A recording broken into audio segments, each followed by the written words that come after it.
ओम नमो नारायण मित्रों। आज हम बात करेंगे भाग्य। इंसान का भाग्य करो साथ नहीं दे रहा है तो ऐसा कौन सा उपाय करे जिससे कि उनका किस्मत साथ देने लगे।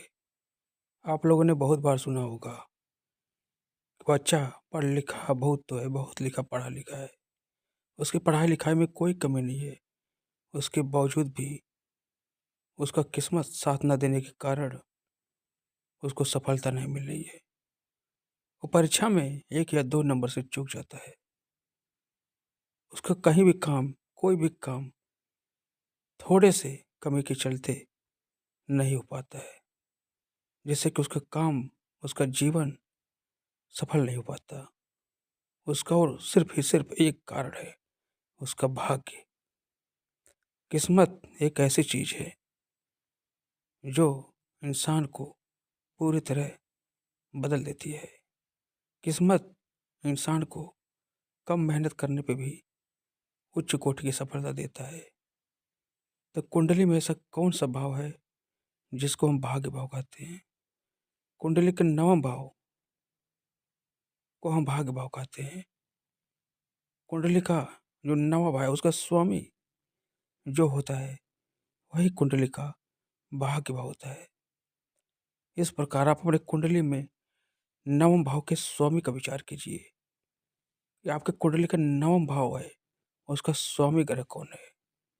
आप उसका उपाय करेंगे जिससे आपका किस्मत पूरी तरह बदल जाएगा।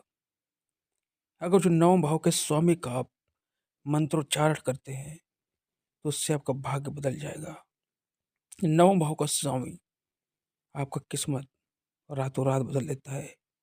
नमहेश, इसलिए 9वें भाव को आप मजबूत कीजिए।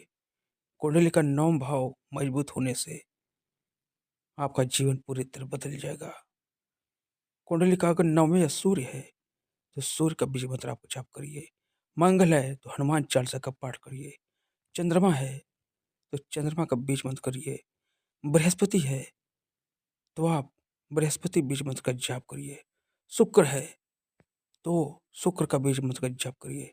शनि है तो हनुमान चालीसा का इस्तेमाल करें।